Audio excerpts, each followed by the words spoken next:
Otra.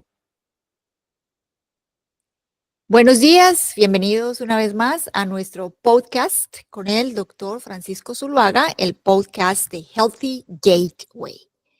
Hoy vamos a tener una conversación con el doctor Zuluaga acerca de todas las dificultades que pueden presentarse dentro del sistema de salud, tanto de Canadá como de Estados Unidos. Entonces, doctor, buenos días. ¿Cómo amanecemos hoy? Buenos días, Dianita. Muchísimas gracias por permitirme aprovechar este espacio porque han sido muchas las dudas y las inquietudes que hemos recibido en Healthy de cómo podemos ayudar a la gente a comprender las dificultades que un ciudadano común de la calle enfrenta cuando trata de acceder a un servicio de salud. Muy bien.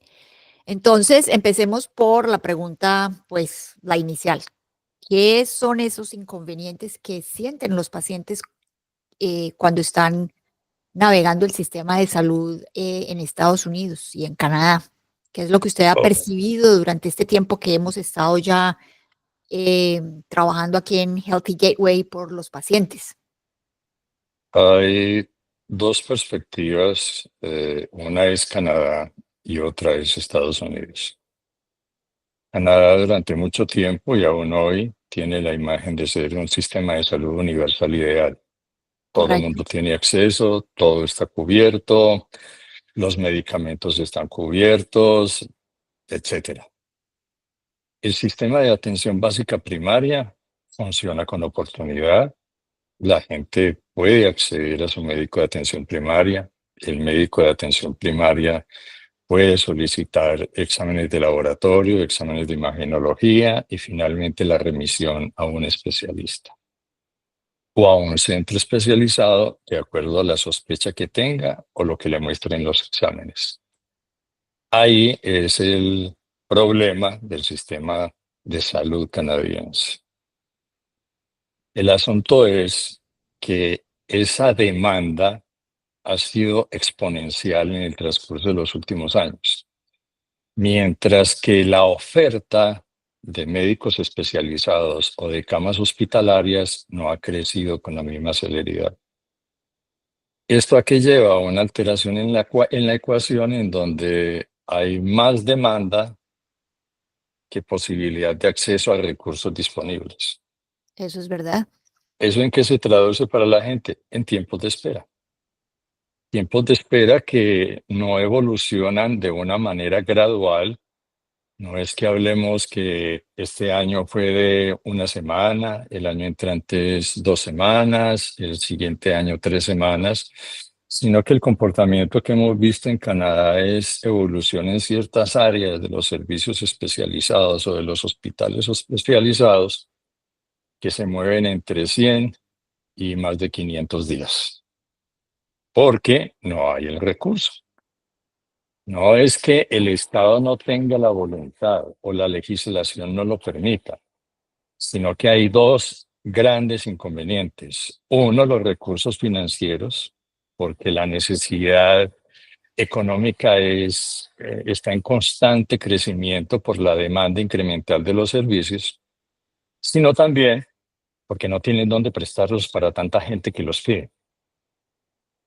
Ese es el caso de Canadá, que me parece más sencillo desde la perspectiva del ciudadano canadiense que del ciudadano norteamericano.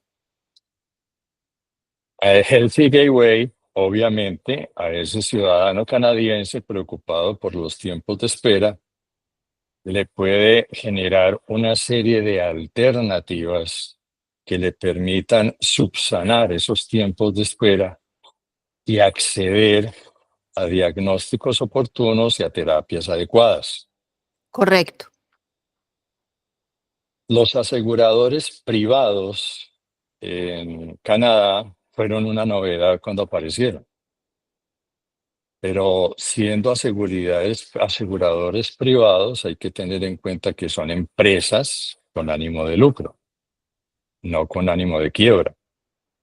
Ese ánimo de lucro hace que ellos definan una serie de limitaciones para poder que tú puedas disfrutar el 100% de las necesidades reales que tú tienes. Entonces empiezan las preexistencias, que son las enfermedades que tenías en el momento que accedes al seguro. Empiezan los deducibles, empiezan los contratos cerrados con grupos de hospitales, no con todos los hospitales. Puede que ahí esté la especialidad o el especialista que tú necesitas, como puede que no esté. Y en la mente del canadiense promedio, este aseguramiento privado es ilógico, pues que él tenga que pagarlo, porque para él siempre prima el discurso del gobierno de que el acceso es universal y es para todo el mundo. Sí, Entonces, el canadiense no ha incorporado claramente el aseguramiento privado a su esquema de opciones y tampoco lo considera justo porque él tributa al Estado canadiense precisamente para que le garantice esa atención universal. En el caso de los Estados Unidos, Healthy Gateway también tiene una gran cantidad de recursos para ayudar a la gente a navegar en este sistema. Pero es importante que la gente entienda el porqué de lo que pasa. Así como en Canadá es tan sencillo como decir, hay más gente pidiendo que gente ofreciendo, en Estados Unidos entran muchísimas más variables y esas variables hacen que el sistema de salud sea un laberinto indescifrable en donde nosotros podemos acompañar al paciente durante todo ese camino hasta que llegue al hospital dentro de los Estados Unidos, a la especialidad que requiere y al especialista que maneja su tipo de enfermedad, de una manera que le permita una agilidad que no tendría si tuviera que acudir única y exclusivamente a la información o al conocimiento que le provea un motor de búsqueda. ¿Qué es lo que pasa en Estados Unidos? Estados Unidos es el país que invierte más dinero en salud de todos los países desarrollados del mundo. Estamos hablando de que una quinta parte del Producto Interno Bruto, producto de la economía estadounidense, 19.4% para ser más exactos, se destina a la atención de salud. Ningún país, ni desarrollado y mucho menos los en vías de desarrollo y los países pobres, destina tanta cantidad de dólares anuales al sistema de salud. pero ¿esto es porque ellos son muchos o porque igual, por mucho que destinen dinero, los resultados que uno ve en los pacientes es que no los están atendiendo, que hay una población, una minoría, la hispana sobre todo, que ellos ya cuando atienden al médico es porque están en estadios muy tardíos, el diagnóstico ya muchas veces es irreversible y en parte es porque ellos no tienen los recursos para siquiera atender a un médico. Ese es un dato supremamente importante de aclarar. ¿De dónde sale la plata para cubrir los gastos de salud, esos gastos enormes de salud de la población norteamericana? Uno de los impuestos y otro de los aportes individuales que hace la gente al comprar un seguro privado. Esa es la plata que hay para atender los pacientes. Más sin embargo, aproximadamente 26.8 millones de norteamericanos no tienen acceso a los sistemas de salud. Y el porcentaje restante de población o los millones de ciudadanos norteamericanos que sí acceden al sistema lo hacen por dos vías. Una vía es el aseguramiento público y el aseguramiento público tiene una serie de restricciones, como la tiene el aseguramiento público en cualquier otro lugar del mundo, que son los tiempos de espera. Los tiempos de espera, la tecnología disponible, la capacidad de acceder a terapias innovadoras, la oportunidad de tener una atención acorde a la urgencia de tu enfermedad.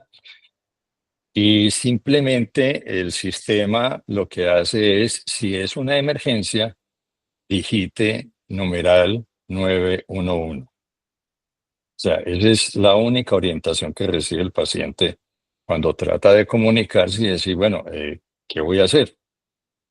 El sistema de salud norteamericano no puede entrar, salvo por las emergencias, sin el salvoconducto que entrega o un médico de primary care o una enfermera especializada en primary care, que tenga capacidad de formular medicamentos y de ordenar exámenes de imagenología, exámenes de laboratorio y remisiones a especialistas. ¿A dónde van esas solicitudes?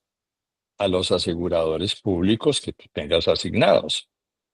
Llámese como se llame, en cualquier lugar de los estados de la Unión Americana. Ese médico genera una solicitud que se llama una referencia. Esa referencia va al asegurador para que el asegurador te asigne un especialista, un servicio o un hospital. ¿Ya? A partir del 2021, la legislación en los Estados Unidos permitió el incremento en los deducibles a cargo de los pacientes. Y esos deducibles tuvieron un crecimiento exponencial en ambos aseguradores, tanto públicos como privados. El asunto es que un asegurador te puede cubrir entre 50, 60, 70% del valor total de la cuenta. El resto queda de tu bolsillo. Ese resto que queda de tu bolsillo se calcula en este momento, estadísticas del 2023 aproximadamente, en 100 millones de familias endeudadas con el sistema de salud por no poder pagar esos remanentes. Ujú. Que si estamos hablando del costo de un examen determinado en $100, significa que el asegurador te paga $70 y tú tienes que poner de tu bolsillo en $30. Es simplemente un ejemplo práctico porque en la actualidad en los Estados Unidos no hay un examen que cueste $100. No, claro, pero le hago una pregunta. ¿Quiénes son esas personas que están debiendo ese dinero? Porque yo entiendo que los que están en los más pobres, digamos, tienen el Obamacare o el Medicare, o sea, ellos están cubiertos. ¿Esa cobertura es también parcial o es una cobertura total? ¿Cuál es el grupo socioeconómico que está más desprotegido, digamos, en Estados Unidos? Esa pregunta también es muy interesante porque existe una gran cantidad de desconocimiento del tema. Lo que se determina como un sistema suplementario de aseguramiento para gente desempleada o no cubierta o que tiene un ingreso salarial por debajo de un límite determinado, ingresa a un sistema que acá se denomina el Obamacare. Pero el Obamacare tiene 4 categorías y dependiendo de la categoría, que es como una clasificación de pobreza, listo, usted tiene derecho a este seguro.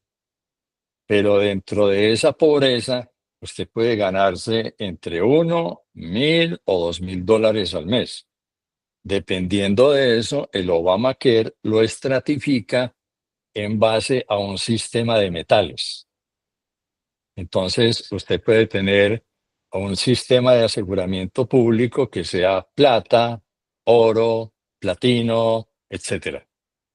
Y de acuerdo a eso es el porcentaje de cobertura que el asegurador le puede garantizar al hospital que va a pagar y el hospital, a su vez, le dice a usted, usted tiene que firmarme un pagaré o una fuente de financiamiento para poder responder por el 30% restante.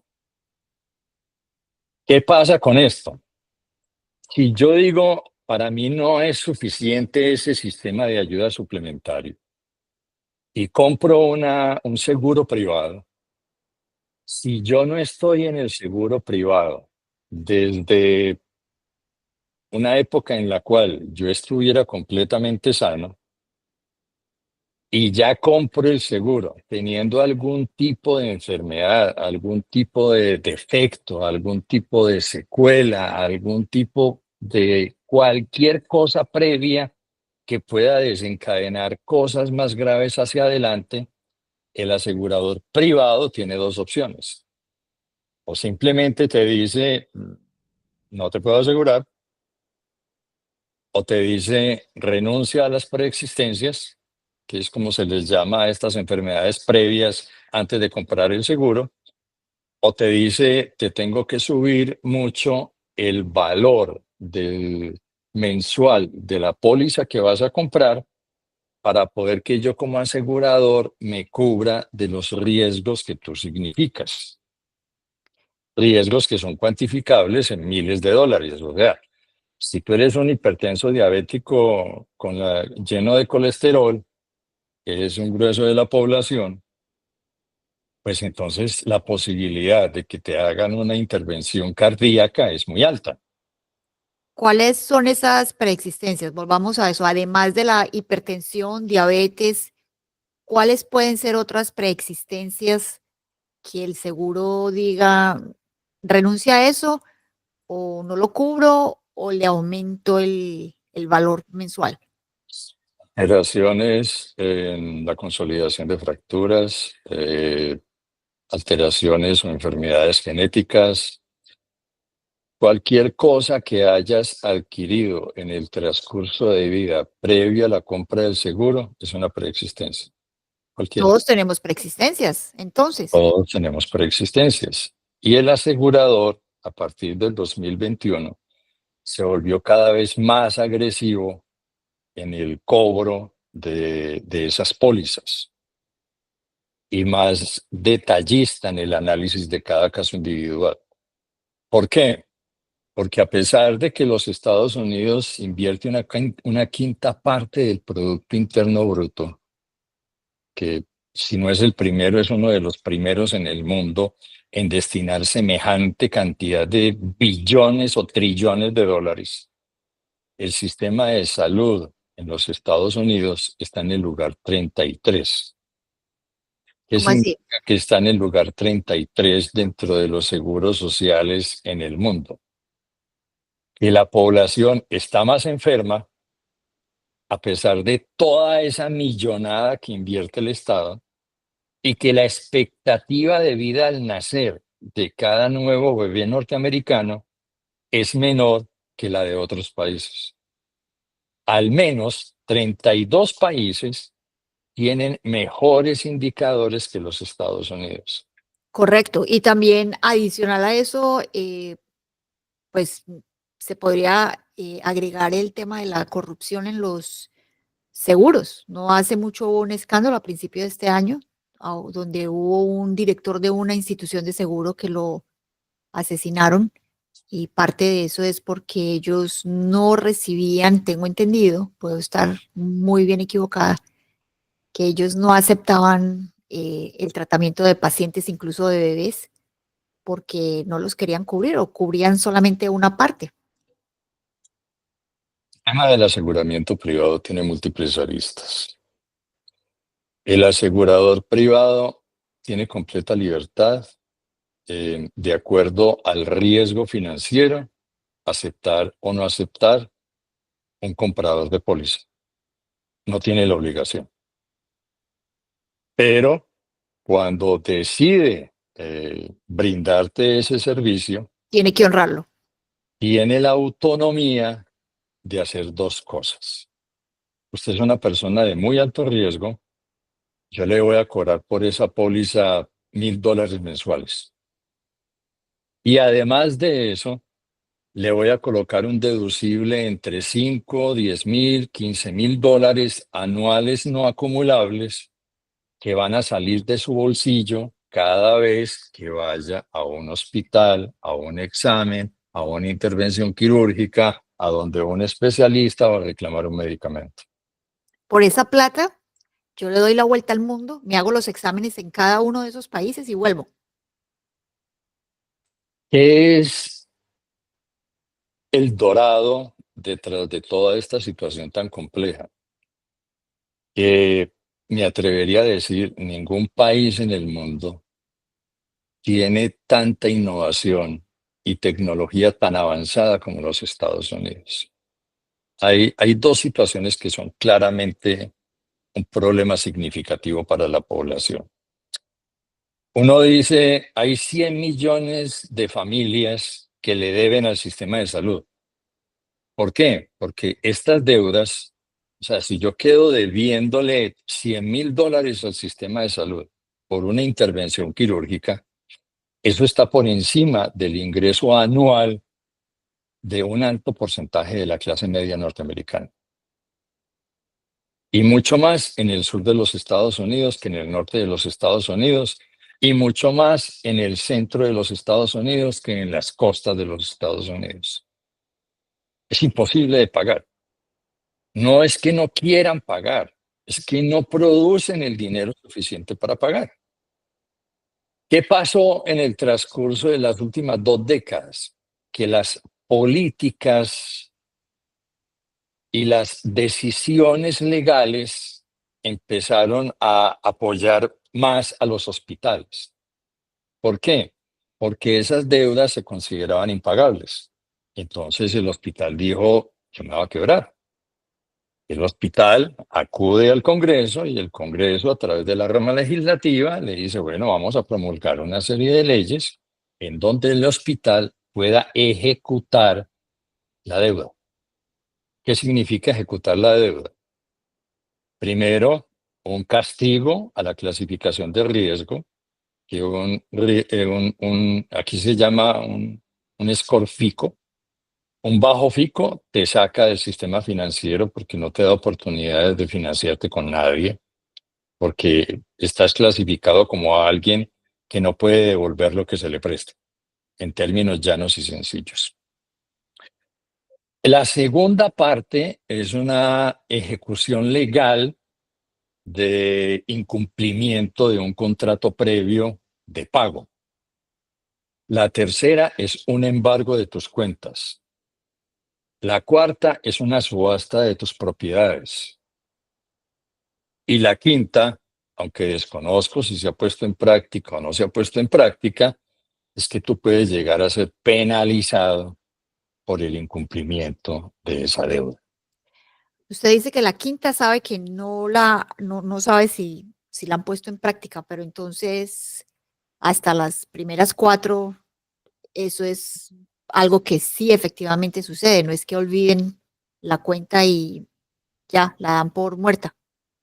Entonces, imagínate la presión que eso ejerce Claro, sobre la economía familiar de 100 millones de familias estadounidenses que año tras año ven cómo los intereses van incrementando el valor de esa deuda impagable y que no son capaces de generar los ingresos suficientes para poder adquirir el dinero necesario para sostener la familia y para pagar la deuda. Entonces, no vuelven porque por un lado usted debe claro. y por el otro lado usted no ha logrado aumentar los ingresos para pagar las nuevas deudas. Pues es que ahí está un problema enorme que es un paciente, o sea, imaginémoslo, una persona se enferma, no es una gripa, no es una cosa pasajera. La dinámica de la familia se afecta porque ya este paciente enfermo no es el que está produciendo para traer a la casa. Asimismo, Exactamente. ese paciente necesita un caregiver, o sea, que alguien de la familia debe estar cuidando de ese paciente O contratado. o lo contratan. Pero si lo contratan, ¿de dónde van a pagar si el paciente, que es el que más provee para ese hogar, está enfermo. El valor de Entonces, este tipo de caregivers es bastante alto. en Estados Unidos es muy alto y aquí en Canadá, pues cubre, pero hasta cierto punto. Entonces, la dinámica de la familia se daña por completo, se daña la dinámica familiar, se daña todo lo que tiene que ver con la parte financiera, los recursos de esa familia. Y si ellos se endeudan para recibir ese tratamiento, si ellos no pagan, el crédito queda dañado. O sea que si en un futuro ellos quieren comprar algo, una casa, un carro, pues ya no pueden porque ya tienen esa deuda ahí marcando para siempre. O incluso buscar un préstamo para tratar de disminuir el valor y la cuantía de lo que deben a una tasa de interés alta y buscar una tasa de interés más favorable. El sistema financiero simplemente te dice, es que tú no pagas. Sí, y esa persona queda, pues, digamos que bloqueada por donde mire. Entonces, es algo ruinoso y no es solamente desde la parte financiera, la parte física, sino también la parte emocional, la dinámica de la familia. Es algo muy, muy triste, muy, muy triste para las personas que tienen ¿qué opciones hay para esta gente? Cuente usted, doctor. ¿Qué había hasta hace algunas décadas? La automedicación. La gente, en medio de su angustia por lo que estaba sucediendo, pues sabía que no tenía con qué recurrir a un hospital, entonces iba a una farmacia y se automedicaba. Eh, la legislación cambió eso. Tú solo puedes acceder como comprador independiente un segmento de productos que se llaman over the counter o OTC. OTC es algunos tipos de algodón, algunos desinfectantes, pero toda la medicación que tiene que ver con enfermedades, con infecciones, con enfermedades crónicas, no la puedes comprar sin una prescripción médica. La Correcto, fórmula no se le entrega al paciente. La fórmula va directamente a la farmacia de preferencia del usuario que geográficamente le quede más cerca y que tenga convenios con el asegurador que tiene el paciente. es correcto, Es la única forma que tiene de acceder a esos medicamentos. Entonces, ¿qué pasa? La gente no va a los servicios de salud, no tiene el dinero, no tiene acceso a los medicamentos y la enfermedad va evolucionando en el interior de su cuerpo. correcto. Entonces, Aquí cuando nosotros llega al tenemos un hospital, caso. entra o por, aquí es diferente, urgencias, emergencias. Emergencias es atención de inmediata debido a muerte. Una urgencia puede ser de 48, 72 horas, puede ser algo más manejable y existe la conducta normal. El asunto es que estos pacientes llegan a un grado de deterioro en el único lugar que pueden ser atendidos adecuadamente es en un servicio de emergencias y probablemente por la gravedad del empeoramiento de su enfermedad terminen en una unidad de cuidados intensivos o en un quirófano. Y ahí sí que la posibilidad de pago se reduce a casi cero y la posibilidad de que te ejecuten lo que tengas a nombre tuyo, lo que tengas ahorrado en tus cuentas bancarias, en algún producto financiero que tengas para tu vejez, va a desaparecer, va a desaparecer. Tengo una pregunta de cómo serían las cosas en Estados Unidos. Nosotros aquí en Canadá conocemos la historia de un señor que nunca atendió al médico, pero no era porque no tuviera acceso pues al sistema, porque aquí el sistema es universal, digamos. Y aquí, pues uno va al médico de familia y el médico de familia lo remite a uno al especialista, pero él nunca atendió al médico porque no quiso, fue prácticamente negligencia hasta que algún día sí se enfermó bastante, lo llevaron al médico, se dieron cuenta que tenía una enfermedad renal ya muy avanzada y en la actualidad, pues él está con diálisis, diabético también, y, y bueno, y poco a poco le han ido amputando parte de sus extremidades. Si este caso fuese en Estados Unidos, ¿cómo manejan eso? ¿Le dan la diálisis, le ayudan con la amputación o finalmente le ayudan a morir? ¿Cómo es eso? No, aquí el sistema no es como en el sistema canadiense, que hay una oficina o una división legalmente establecida que depende del Estado canadiense para eso que se llama el bien morir.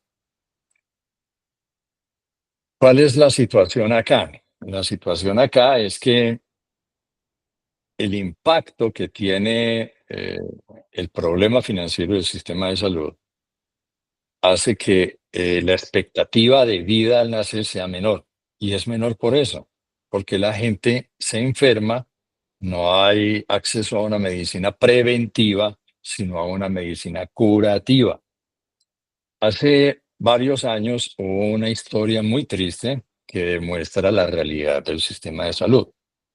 No sé si tú recuerdas una de las primeras películas de Superman, un actor que se llamaba Christopher Reeves. Que se cayó el caballo, sí. Christopher Reeves era un actor, una celebridad Sí, con unos recursos financieros acordes a su condición de celebridad y de actor de cine exitoso y taquillero y todo esto. En una práctica de equitación, él sufre una caída, tiene una fractura cervical y queda cuadripléjico. Al quedar cuadripléjico de por vida tenía que utilizar una cantidad de aparatos para permanecer con vida. Aparentemente el sistema estaba funcionando perfecto hasta que el asegurador un día le dijo, hasta hoy te puedo cubrir, porque no solamente hay un deducible y un valor a pagar mensualmente de acuerdo al riesgo que tú representes para el asegurador, sino que el asegurador también te coloca un tope de hasta dónde va a invertir en ti. Y en esta condición, la única forma de que ese asegurador iba a dejar de pagar lo que necesitaba Christopher Reeves era ejecutando el tope. Entonces, de buenas a primeras, Christopher Reeves recibe una notificación de que su seguro ya no lo cubre más porque ya agotó todo el tope de la póliza y que él mismo tiene que subsidiarse toda esa tecnología. La tecnología tiene dos caras. Por un lado, es una bendición para los seres humanos, la innovación, el desarrollo tecnológico, la investigación permanente, el acceso de la población a ese tipo de tecnologías. ¿Cuál es el otro lado? El precio. Y el precio es determinado por una serie de variables difícilmente contenibles en el sector de la salud, lo que lleva a un fenómeno que se llama la hiperinflación en salud. Cada año es más caro los servicios, cada año son más caros. Entonces, Christopher Reeves empezó a hacer algo muy dramático. Con una ayuda vocal para poder hablar a través de su tráquea, empezó a dictar conferencias de motivación para poder de su bolsillo mantenerse vivo.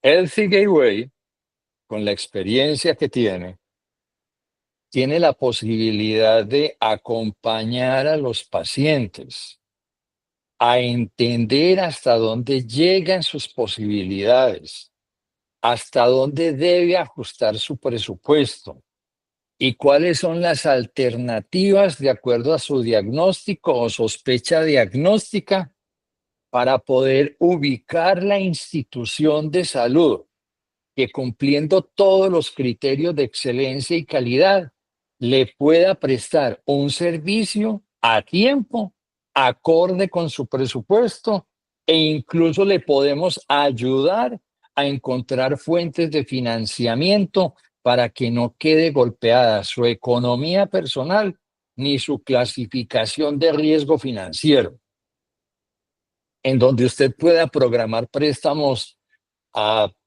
3, 4, 5, 10 años con unas tasas de interés de mercado que no son las tasas de interés castigo para un tipo que incumple sus obligaciones. Ese es el valor grande de Healthy Gateway para la población en Canadá y en Estados Unidos. Siempre hay caminos, pero para ese camino se necesita un guía, porque o si no es un laberinto intransitable por donde tú no tienes la capacidad de ir sin que alguien te acompañe de la mano. Nosotros, ¿hasta dónde llegamos? Hasta que tú tomas la decisión de escoger el hospital, el servicio y el especialista, tanto que necesitas como que pudieras llegar a financiar. Sea de tu propio bolsillo, complementando lo que ya te cubre tu asegurador, o accediendo a créditos adicionales a través del sistema financiero. Eso está muy claro. Yo quisiera complementar lo que usted dice, es llamando también a que exista una conciencia preventiva en todas las personas que en este momento no tienen, no presentan ningún tipo de síntoma de ningún tipo. Es invertir en su salud.